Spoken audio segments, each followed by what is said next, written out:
প্রাথমিক বৃত্তি পরীক্ষা 2026-এর প্রশ্নপত্রের কাঠামো প্রকাশ করা হয়েছে। কোন বিষয়ে কত নম্বরের পরীক্ষা হবে, কোন নঙে কি কি আসবে, কত নম্বর বরাদ্দ থাকবে, কিভাবে লিখতে হবে এ বিষয়ে স্পষ্ট তথ্য জানতে পারবে আমাদের আজকের ভিডিওতে। যারা এখনও আমাদের চ্যানেলটিকে সাবস্ক্রাইব করনি তারা এখনই সাবস্ক্রাইব করে রাখো, তাহলে পড়াশোনার সকল তথ্য এবং পরামর্শ সবার আগে পেয়ে যাবে। প্রিয় শিক্ষার্থীরা, এখানে তোমরা দেখতে পাচ্ছ প্রথমেই আছে বাংলা বিষয়। বাংলা বিষয়ের পূর্ণ মান হচ্ছে 100, অর্থাৎ এই বিষয়ে 100 নম্বরের পরীক্ষা হবে। সময় দেওয়া হবে 2 ঘন্টা 30 মিনিট। প্রথমেই 1 নঙে থাকবে কবি ও কবিতার নাম সহ কবিতার প্রথম 8 পঙ্ক্তি লিখন, অর্থাৎ একটা কবিতা লিখতে হবে, কবির নাম, কবিতার নাম লিখতে হবে। সো কবিতার নাম লেখার জন্য 1 নম্বর, কবির নাম লেখার জন্য 1 নম্বর এবং 8 লাইন কবিতা লেখার জন্য 8 নম্বর। 1 নঙে এই টোটাল হচ্ছে 10 নম্বর। একটাই থাকবে, একটারই উত্তর দিতে হবে, কোনো অপশন নেই। এরপরে 2 নঙে থাকবে শব্দার্থ লিখন, 5টাই থাকবে, 5টার উত্তর দিতে হবে 5 নম্বর। এরপরে 3 নঙে থাকবে বাক্য গঠন, 5টা থাকবে, 5টারই উত্তর দিতে হবে 5 নম্বর। এরপরে 4 নঙে থাকবে শূন্যস্থান পূরণ, এখানে 5টা থাকবে, 5টারই উত্তর দিতে হবে 5 নম্বর। বহু নির্বাচনী প্রশ্ন থাকবে 5 নং প্রশ্নে, 5টা থাকবে, 5টায় 5 নম্বর। এরপরে 6 নঙে থাকবে বিপরীত শব্দ অথবা সমার্থক শব্দ লিখন, 5টা থাকবে, 5টারই উত্তর দিতে হবে 5 নম্বর। এরপরে 7 নঙে থাকবে সংক্ষিপ্ত উত্তর প্রশ্ন, 4টা থাকবে, 4টারই উত্তর দিতে হবে, প্রত্যেকটা 2 নম্বর করে, 4টায় মোট 8 নম্বর। এরপরে 8 নঙে থাকবে বিস্তৃত উত্তর প্রশ্ন বা রচনামূলক প্রশ্ন, এখানে 3টা থাকবে, 3টারই উত্তর দিতে হবে 5 নম্বর করে, 3টায় মোট 15 নম্বর। 9 নঙে আছে কবিতা বা গদ্য অনুচ্ছেদের মূল ভাব লিখন, অর্থাৎ একটা কবিতা দেওয়া থাকবে অথবা একটা গদ্য দেওয়া থাকবে, সেটার মূল ভাব লিখতে হবে বা সারাংশ লিখতে হবে, একটা থাকবে, একটারই উত্তর দিতে হবে 5 নম্বর। এরপরে থাকছে 10 নঙে ভাষারীতি পরিবর্তন বা পদ নির্ণয় বা ক্রিয়ার কাল, এই 3টা থেকে যে কোনো একটা ধরনের প্রশ্ন থাকবে, 5টা থাকবে, 5টার উত্তর দিতে হবে 5 নম্বর। এরপরে 11 নঙে আছে অনুচ্ছেদ, পাঠ্য বই থেকেও থাকতে পারে, আবার সমমানের অন্য কোথাও থেকেও প্রশ্ন আসতে পারে বা অনুচ্ছেদ দেওয়া থাকতে পারে। প্রদত্ত নির্দেশনা অনুসরণ করে প্রশ্ন তৈরিকরণ বা প্রদত্ত অনুচ্ছেদে বিরাম চিহ্ন প্রয়োগ, হয়তো প্রশ্ন তৈরিকরণ থাকতে পারে অথবা বিরাম চিহ্ন প্রয়োগ থাকতে পারে অনুচ্ছেদ থেকে, 5টা থাকবে, 5টায় 5 নম্বর। এরপরে 12 নঙে থাকবে যুক্তবর্ণ বিভাজন ও শব্দ গঠন, এখানে 5টা থাকবে, 5টায় 5 নম্বর। এরপরে 13 নঙে থাকবে এক কথায় প্রকাশ, 5টা প্রশ্ন দেওয়া থাকবে, 5টার উত্তর দিতে হবে, 5টায় 5 নম্বর। 14 নঙে আছে ফর্ম পূরণ বা আবেদনপত্র লিখন, যে কোনো একটা থাকবে, একটারই উত্তর দিতে হবে 5 নম্বর। সবশেষে 15 নঙে থাকবে রচনা লিখন, ঠিক আছে, সূত্রসহ থাকতে পারে, আবার উন্মুক্ত থাকতে পারে, একটা থাকবে, একটারই উত্তর দিতে হবে, এটায় 12 নম্বর। সো এখানে সবগুলো বিষয়ের ক্ষেত্রে কিন্তু কোনো অপশন বা এক্সট্রা কিছু দেওয়া থাকবে না, যতগুলো প্রশ্ন দেওয়া থাকবে সবগুলো প্রশ্নের উত্তর দিতে হবে, যেহেতু এটা বৃত্তি পরীক্ষা। আচ্ছা, এখানে বলা হয়েছে বিশেষ দ্রষ্টব্য, প্রশ্নপত্রে ডোমেইন ভিত্তিক, অর্থাৎ জ্ঞানমূলক, অনুধাবনমূলক, প্রয়োগমূলক এবং উচ্চতর দক্ষতামূলক প্রশ্ন থাকবে, অর্থাৎ কিছু কিছু প্রশ্নের মান হবে একেবারে সহজ, কিছু কিছু প্রশ্নের মান থাকবে কিছুটা ভাববার মতো, কিছু কিছু প্রশ্ন থাকবে কিছুটা চিন্তা করার মতো, আর কিছু কিছু প্রশ্ন থাকবে একেবারে উচ্চতর চিন্তাভাবনা করে লিখতে হবে এরকম, ঠিক আছে। আচ্ছা, এরপর আমরা পরবর্তী বিষয়ে যাই। পরবর্তী বিষয়ে কোয়েশ্চেন স্ট্রাকচার বা প্রশ্ন কাঠামো হচ্ছে ইংরেজি। সো ইংরেজিতেও মার্কস হচ্ছে 100, অর্থাৎ 100 নম্বরের পরীক্ষা হবে, সময় হচ্ছে 2 ঘন্টা 30 মিনিট। সো আমরা একটা একটা করে দেখার চেষ্টা করি। প্রথমেই একটা টেক্সট বা ডায়লগ দেওয়া থাকবে, সেই ডায়লগ বা টেক্সটের আলোকে 1, 2, 3 এই 3টা নঙের প্রশ্নের উত্তর দিতে হবে, ঠিক আছে। সো এখানে বলা হয়েছে যে the text or dialogue will be selected from the text book, অর্থাৎ তোমাদের পাঠ্য বই থেকেই এই প্যাসেজটা দেওয়া থাকবে, English for today for class 5 পঞ্চম শ্রেণীর বই থেকেই। আচ্ছা, এরপরে 1 নঙে বলা হয়েছে match the given words with their meaning or indicate true or false, অর্থাৎ প্রশ্নের মিল কোনো থাকতে পারে, আবার ট্রু অর ফলসও থাকতে পারে, তো এখানে 5টা 5 নম্বর। এরপরে 2 নঙে থাকবে make meaningful sentence with the given word, অর্থাৎ একটা ওয়ার্ড দেওয়া হবে, সেই ওয়ার্ড থেকে মিনিংফুল বা অর্থবহ বাক্য তৈরি করতে হবে, সেখানে 5টায় 5 নম্বর। এরপরে 3 নঙে থাকবে answer the following questions in sentence. So এখানে প্রশ্নের উত্তর দিতে হবে একটা বাক্যের মধ্যে। 6 short constructed response question will be given. Student must answer of them. So যেটা বলছিলাম সবগুলো প্রশ্নের উত্তর দিতে হবে। বৃত্তি পরীক্ষার প্রশ্নে কোনো অপশন থাকছে না এই ক্ষেত্রে। আচ্ছা, এরপর আমরা দেখতে পাচ্ছি read the text or dialogue, আরও একটা প্যাসেজ দেওয়া থাকবে, সেটার আলোকে 4 নং আর 5 নং প্রশ্নের উত্তর দিতে হবে। সো এইটাও তোমাদের টেক্সট বুক থেকেই আসবে বা পাঠ্য বই থেকেই এই প্যাসেজটা টেক্সট বা ডায়লগ দেওয়া থাকবে। আচ্ছা, 4 নংয়ে কী প্রশ্ন থাকবে? 4 নংয়ে থাকবে fill in the blanks with the appropriate words from the box. So শূন্যস্থান পূরণ করতে হবে, এক্ষেত্রে ক্লু হিসেবে বক্সে কিছু ওয়ার্ড দেওয়া থাকবে, সেগুলোই ব্যবহার করতে হবে। সো এখানে 5টায় 5 নম্বর। এরপরে answer the following questions in sentence, অর্থাৎ এক বাক্যের মধ্যে প্রশ্নের উত্তর দিতে হবে, ঠিক আছে, সংক্ষিপ্তভাবে। সো এখানে কয়টা থাকবে? 3টা থাকবে, 3 নম্বর করে, মোট 9 নম্বর। এরপর আমরা যদি দেখি পরবর্তীতে কি আছে, 6 নংয়ে আছে identify the parts of speech of the underlined word from the following sentence or read the following sentence text and change the tense as directed. অর্থাৎ শব্দের নিচে আন্ডারলাইন দেওয়া থাকবে বা দাগ দেওয়া থাকবে, ওই শব্দটার পার্ট অফ স্পিচ বুঝতে হবে, যেটা পার্ট অফ স্পিচের কোন ধরনের, অথবা এখানে টেন্স থাকতে পারে, ঠিক আছে। আচ্ছা, এখানে 5টায় 5 নম্বর। এরপরে 7 নংয়ে থাকবে complete the text adding suffix or prefix fill in the blanks with A N D. অর্থাৎ 7 নংয়ে আর্টিকেলও থাকতে পারে এ এন ডি, অথবা সাফিক্স প্রিফিক্স থাকতে পারে, ঠিক আছে। তো 6টায় 6 নম্বর থাকবে। এরপরে 8 নংয়ে থাকবে make WH questions from the given statements. অর্থাৎ কোয়েশ্চন বা প্রশ্ন তৈরি করতে হবে ডব্লিউএইচ কোয়েশ্চন, যেমন হোয়াট, হোয়ার, হাউ, এই ধরনের শব্দ দিয়ে শুরু করতে হবে, একটা প্রশ্ন তৈরি করতে হবে। সেখানে 5টা প্রশ্ন তৈরির জন্য 5 নম্বর। এরপরে 9 নং আমরা দেখতে পাচ্ছি rearrange the given words in the correct order of make meaningful sentences.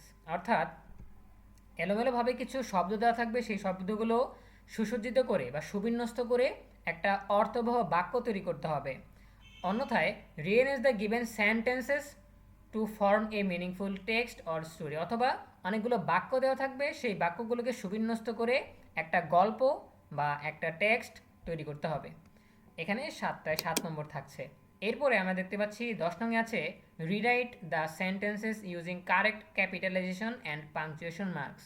অর্থাৎ এখানে কিন্তু দেখা যাবে যে একটা প্যাসেজ দেওয়া থাকবে, সেখানে কিছু ছোট হাতের অক্ষর থাকবে যেগুলোকে বড় হাতের অক্ষরে রূপান্তর করতে হবে, আর কোন জায়গায় কোন জ্যোতিচিহ্ন বসবে, কোথায় কমা, কোথায় ফুল স্টপ, কোথায় প্রশ্নবোধক চিহ্ন, কোথায় আশ্চর্যবোধক চিহ্ন, কোথায় কোলন, কোথায় ড্যাশ, এই বিষয়গুলো বসাতে হবে। এখানে 10টা থাকবে, হাফ নম্বর করে, মোট 5 নম্বর। এরপরে 11 নংয়ে থাকছে fill out the form fill in the blanks. অর্থাৎ একটা ফর্ম পূরণ করে দিতে পারে, আবার শূন্যস্থানও দিতে পারে। সো এখানে থাকবে 5টায় 5 নম্বর। এরপরে 12 নংয়ে থাকছে complete the sentences or text using the correct form of verb. অর্থাৎ ক্রিয়ার সঠিক রূপ ব্যবহার করে এখানে সেন্টেন্স কমপ্লিট করতে হবে বা সেন্টেন্স সম্পন্ন করতে হবে। এখানে 5টায় 5 নম্বর। এরপরে 13 নংয়ে আছে write a letter or application or email. অর্থাৎ এখানে পত্রও থাকতে পারে, এখানে দরখাস্তও থাকতে পারে, আবার এখানে ইমেইলও থাকতে পারে। সো এটার জন্য 10 নম্বর। এরপরে 14 নংয়ে থাকবে রাইট এ শর্ট কম্পোজিশন, ঠিক আছে। সো এখানে সংক্ষিপ্ত একটা রচনা লিখতে বলা হয়েছে, মার্ক হচ্ছে বা নম্বর হচ্ছে 10। সো এখানে বলা হয়েছে student are required to answer all questions, no alternative items are provided. অর্থাৎ সবগুলো প্রশ্নের উত্তর দিতে হবে, অতিরিক্ত কোনো প্রশ্ন এখানে দেয়া থাকবে না বা বিকল্প কোনো প্রশ্ন এখানে দেয়া থাকবে না। আচ্ছা, তারপরে আমরা দেখতে পাচ্ছি যে প্রশ্ন কাঠামো আছে পরবর্তী বিষয়ে গণিত। গণিতেরও পূর্ণ মান হচ্ছে 100, অর্থাৎ 100 নম্বরের পরীক্ষা হবে। এখানেও সময় হচ্ছে 2 ঘন্টা 30 মিনিট। সো আমরা শুরু করছি। প্রথমেই 1 নংয়ে থাকবে বহু নির্বাচনী প্রশ্ন, 10টা থাকবে, 10টারই উত্তর দিতে হবে, এগুলো হচ্ছে এমসিকিউ। সো এখানে 10টায় 10 নম্বর। এরপরে 2 নংয়ে থাকছে শূন্যস্থান পূরণ, 10টা শূন্যস্থান পূরণ থাকবে, এখানে 10টায় 10 নম্বর, সবগুলো প্রশ্নের উত্তর দিতে হবে। এরপরে 3 নংয়ে আমরা দেখতে পাচ্ছি সংক্ষিপ্ত উত্তর প্রশ্ন, অর্থাৎ সংক্ষিপ্ত প্রশ্ন থাকবে 16টি, 16টির উত্তর দিতে হবে 1 নম্বর করে, 16টায় মোট হচ্ছে 16 নম্বর। এরপরে আমরা কিছু প্যাটার্ন দেখতে পাচ্ছি, এখানে 4 থেকে 11 পর্যন্ত প্রতিটি প্রশ্নের মান সমান, ঠিক আছে। সো 4 থেকে 11 পর্যন্ত সবগুলো প্রশ্নের মানই সমান। সো আমরা এখানে দেখতে পাচ্ছি যে 8 গুণ 8 64, অর্থাৎ এই 8টা নংয়ের জন্য 8 8 64 নম্বর, ঠিক আছে। এগুলো কিন্তু সবগুলো প্রশ্নের উত্তরই দিতে হবে। কোনো প্রশ্নেই বাদ দেওয়া যাবে না, তবে এই প্রশ্নের মান একই, এই জন্য একসাথে দেওয়া হয়েছে। সো প্রত্যেকটা প্রশ্নের মান হচ্ছে 8 নম্বর করে, 8টায় মোট 8 8 64 নম্বর। আচ্ছা, তাহলে 4 নং কি আসবে? 4 নং আসবে চার প্রক্রিয়া সম্পর্কিত সমস্যা, অর্থাৎ যোগ বিয়োগ গুণ ভাগ, এই চারটা প্রক্রিয়া সংক্রান্ত অঙ্ক আসবে। একটা আসবে, একটার উত্তর দিতে হবে। এরপরে 5 নংয়ে থাকবে লসাগু ও গসাগু সম্পর্কিত সমস্যা, অর্থাৎ লসাগু গসাগুর অঙ্ক থাকবে 5 নংয়ে, এখান থেকেও একটা প্রশ্ন থাকবে, একটারই উত্তর দিতে হবে। 6 নংয়ে থাকবে সাধারণ ভগ্নাংশ বা দশমিক ভগ্নাংশ সম্পর্কিত সমস্যা, এখান থেকেও একটা অঙ্ক আসবে, একটারই উত্তর দিতে হবে। 7 নংয়ে থাকবে শতকরা সম্পর্কিত সমস্যা, এখানেও একটা প্রশ্ন থাকবে, একটারই উত্তর দিতে হবে। 8 নংয়ে থাকবে গড় সম্পর্কিত সমস্যা, এখানেও কিন্তু একটা অঙ্ক আসবে, একটারই উত্তর দিতে হবে। এরপরে 9 নংয়ে আছে পরিমাপ সম্পর্কিত সমস্যা, এখানে একটা থেকে একটারই উত্তর দিতে হবে। এরপরে 10 নং আছে জ্যামিতি সম্পর্কিত। জ্যামিতি সম্পর্কিত প্রশ্নগুলো কীরকম আসবে? নির্দেশনা অনুসারে চিত্র অঙ্কন করতে হবে আর চিত্রের বৈশিষ্ট্য লিখতে হবে। ঠিক আছে, তাহলে যে চিত্রটা আঁকতে বলা হবে সেই চিত্রটা আঁকবে এবং চিত্রের যে শেপ বা আকারটা আঁকতেছো সেটার বৈশিষ্ট্যও লিখতে হবে। যেমন তোমাকে যদি বলা হয় যে একটা চতুর্ভুজ আঁকো, তাহলে তুমি চতুর্ভুজ আঁকলে এরপরে চতুর্ভুজের যে বৈশিষ্ট্যগুলো রয়েছে সেগুলোও লিখলে, এরকমভাবে আসবে। ঠিক আছে। আচ্ছা, এরপরে 11 নং আছে উপাত্ত বিন্যস্তকরণ, এখান থেকেও একটা প্রশ্ন আসবে। সো একটা প্রশ্নে উত্তর দিতে হবে, সেই টোটাল 100 নম্বরের পরীক্ষা হবে। এখানে গণিতের ক্ষেত্রে বিশেষ দ্রষ্টব্য কী লেখা আছে? 4 থেকে 9 পর্যন্ত প্রশ্নের উত্তর প্রদানের ক্ষেত্রে উত্তরপত্রের সমাধান করে দেখাতে হবে। অর্থাৎ তুমি যদি ক্যালকুলেটরে সমাধান করে সরাসরি উত্তর লিখে দাও তাহলে কিন্তু হবে না, তোমাকে রাফ করে পাশে দেখিয়ে দিতে হবে যে কিভাবে তুমি যোগটা করেছো বা বিয়োগটা কিভাবে করেছো, এভাবে উল্লেখ থাকতে হবে। কোনো শিক্ষার্থী উল্লেখিত প্রশ্নগুলোর মধ্যে কোনো প্রশ্নের সমাধান না দেখিয়ে শুধুমাত্র উত্তর লিখলে ওই প্রশ্নের উত্তরে কোনো নম্বর পাবে না।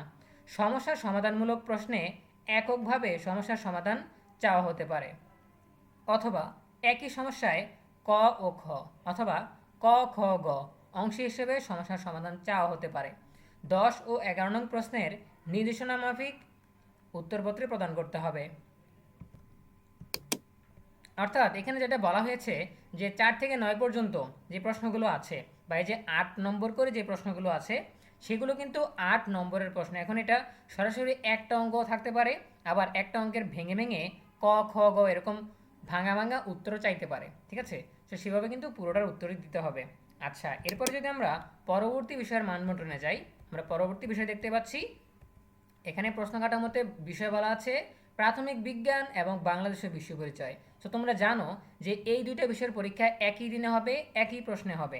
সেখানে পূর্ণমান দেওয়া আছে 50 যোগ 50, অর্থাৎ বিজ্ঞানে 50 আর সমাজে 50 মিলিয়ে 100 নম্বর। এই দুইটা বিষয় মিলিয়ে 2 ঘন্টা 30 মিনিটের একসাথে পরীক্ষা হবে। ঠিক আছে, সো প্রথমে আমরা বিজ্ঞান বিষয়ের মানবন্টনটা জেনে নিই 50 নম্বরের মধ্যে কী কী আসবে, তারপর আমরা বাংলাদেশের বিশ্ব পরিচয়ের মানবন্টন জানবো। সেখানে দেখতে পাচ্ছি 1 নংয়ে আসবে বহু নির্বাচনী প্রশ্ন। সো বহু নির্বাচনী প্রশ্নে আমরা দেখতে পাচ্ছি যে এখানে 5টা থাকবে, 5টার উত্তর দিতে হবে 5 নম্বর। এরপরে শূন্যস্থান পূরণ বা সত্য মিথ্যা নির্ণয়, শূন্যস্থান পূরণও আসতে পারে আবার সত্য মিথ্যা নির্ণয় আসতে পারে, 5টায় 5 নম্বর। এরপরে মিলকরণ আসবে, 4টা থাকবে, 4টারই উত্তর দিতে হবে। 4 নংয়ে থাকবে সংক্ষিপ্ত উত্তর প্রশ্ন, অর্থাৎ সংক্ষিপ্ত প্রশ্ন থাকবে 6টি, 6টির উত্তর দিতে হবে 2 নম্বর করে, 6টায় মোট 12 নম্বর। এরপরে 5 নংয়ে থাকবে বিস্তৃত উত্তর প্রশ্ন, অর্থাৎ রচনামূলক প্রশ্ন, এখানে 4টা থাকবে, 4টার উত্তর দিতে হবে এক একটা 6 নম্বর করে, 4টায় মোট 24 নম্বর। এই হচ্ছে প্রাথমিক বিজ্ঞান বিষয়ের 50। এরপরে আমরা বাংলাদেশের বিশ্ব পরিচয়ের 50 নম্বরের মানবন্টনটা জেনে নিই। সো এখানে বহু নির্বাচনী প্রশ্ন থাকবে 5টি, 5 নম্বর। 2 নংয়ে থাকবে শূন্যস্থান পূরণ অথবা সত্য মিথ্যা নির্ণয়, এখানে 5টায় 5 নম্বর। এরপরে আমরা যদি দেখি 3 নংয়ে থাকবে মিলকরণ, 4টা থাকবে, 4টারই উত্তর দিতে হবে 4 নম্বর। এরপরে 4 নংয়ে আছে সংক্ষিপ্ত উত্তর প্রশ্ন, 6টা প্রশ্ন থাকবে, 6টারই উত্তর দিতে হবে 2 নম্বর করে, 6টায় মোট 12 নম্বর। এরপরে 5 নংয়ে আমরা দেখতে পাচ্ছি সর্বশেষ বিস্তৃত উত্তর প্রশ্ন বা রচনামূলক প্রশ্ন থাকবে 4টি, 4টির উত্তর দিতে হবে এক একটা 6 নম্বর করে, 4টায় মোট 24 নম্বর। এই হচ্ছে বাংলাদেশ বিশ্ব পরিচয়ের 50 নম্বর। সো একে একে আমরা সবগুলো বিষয়ের মানবন্টন আমরা এখান থেকে জেনে নিতে পারলাম। ঠিক আছে, সো আমরা প্রাথমিক বৃত্তি পরীক্ষার মানবন্টন জেনে নিলাম প্রত্যেকটা বিষয়ে। সো প্রস্তুতি নেওয়ার আগে তোমরা এই মানবন্টনটা খুব ভালোভাবে বুঝে নিবে, পারলে তুমি খাতায় নোট করে নিবে যে কিভাবে কিভাবে হবে। ঠিক আছে, ভিডিও পজ করে করে তুমি এখান থেকে নোট করে নিতে পারবে বা লিখে নিতে পারবে। ঠিক আছে, সো আশা করি তোমরা বুঝতে পেরেছো। তারপরেও তোমাদের যে কোনো প্রশ্ন কিংবা মতামত থাকলে সেটা কমেন্টে লিখে ফেলো। দেখা হবে পরবর্তী আপডেট নিয়ে নতুন কোনো ভিডিওতে। সেই পর্যন্ত তোমরা সবাই ভালো থাকো, সুস্থ থাকো, নিরাপদে থাকো এবং সবসময় ইএনইউবি চ্যানেলের সাথেই থাকো। তোমাদের সকলের জন্য রইল অনেক অনেক শুভকামনা। ধন্যবাদ সবাইকে।